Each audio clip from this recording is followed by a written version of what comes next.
Senator McCormick. Thank you, Senator. Seniors in Pennsylvania are hurting. Thanks to the reckless spending, including $5 trillion of new spending under President Biden, they've had to deal with runaway inflation. They've seen purchasing power of fixed income evaporate because of bad policy decisions here in Washington, and they've seen the value of their retirement accounts after inflation decreased by almost 10% in the last 4 years. And the cost of elder care, of course, just keeps going up. So prices are up, savings are down, and this can't continue. So thankfully, we're turning the corner and building an economy that works for all Americans, including 2.5 million seniors in Pennsylvania. This starts with reining in federal spending.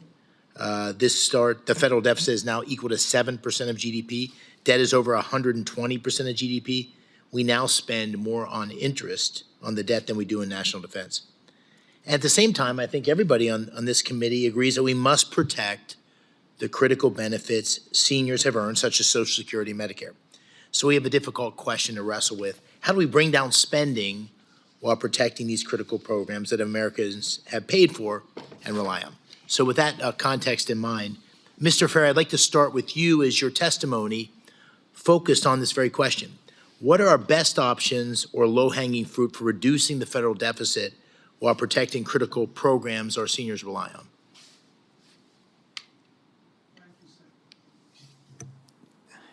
I think there are a number of federal programs that don't fall in the category of essential spending, as you say, Medicare, Social Security, and defense. And I think these programs are in areas like the Department of Education, where the federal contribution is debatable at best, and I think we can literally cut $1 trillion out of federal spending, an annual $1 trillion out of federal spending over the next 5 years. I'll give you another example.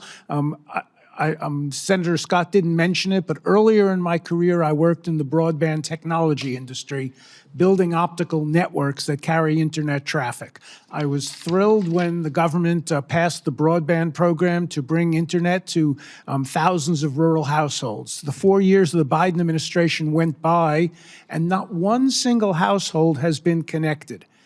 Where I come from in the private sector, if you had that record over 4 years, we would just fire everybody. We'd give them compensation, but we would just say, you need to do better. I think we need to instill that spirit of performance and targets and metrics into the public sector. And if we do that, we will get 5 times the reward, which means, as I say, we can cut spending by $1 trillion a year without touching Medicaid, without Medicare, without touching Social Security, and without touching defense. And although defense is, to be honest, an area where for the $800 billion we spend, we are not getting good value for money. So I don't know that we need to cut it radically. What we need to do is to bring in smaller, more aggressive, more entrepreneurial companies to compete with some of the defense primes. And I think we actually could see our way to reducing defense, but getting better defense worldwide that way. Thank you, and I couldn't agree more on the accountability and focused on outcomes within our government. That's what President Trump, I think, is leading the charge on, and it's got a lot of support here on this committee. Mr. Antoni, let's discuss how the last 4 years have impacted seniors' retirement portfolios. You've been very critical of the Federal Reserve's response to inflation, as have I. Can you walk us through the impacts of Fed policy on 401k accounts? I hear this all the time from seniors in Pennsylvania, and pension plans in general. And how and what can seniors do to protect their retirement accounts from rapidly losing value as they have over the last 4 years? Well, thank you, Senator. It's a pleasure to see a fellow Pennsylvanian, by the way. Unfortunately, what the Federal Reserve did to accommodate the spendthrift policies out of D.C. was, again, literally just create trillions of dollars out of nothing.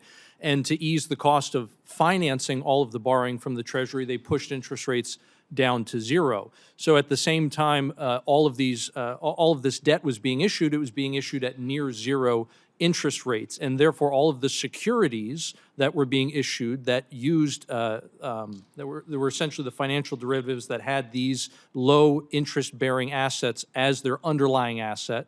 That meant that the securities also were going to have very low yields. As soon as interest rates began to rise, since interest rates and prices move inversely with bonds, the value of these securities has absolutely plummeted. We are literally coming off of the worst 3.5-year run for the bond market in over a century. Well, where do seniors disproportionately put their savings? Into fixed income assets. And so they have taken just an absolute wash on their retirement accounts. The average 401k alone, as you pointed out, lost almost 10% of its inflation-adjusted value under the Biden administration. And for seniors, it has been even worse than the average because of that portfolio allocation. Yeah. To answer your question in terms of how can they protect themselves, unfortunately, when it comes to inflation, it's a hidden tax. Like any tax, there's not really a good way to protect yourself aside from simply spend all your money. If you don't have any money, then the government can't take any of it away through inflation. Unfortunately, that's obviously not a very desirable outcome either, though. So really, the best way to protect themselves, I would say, with all due respect, is to vote in politicians who will prevent that kind of overspending and therefore prevent the inflation in the first place. Thank you.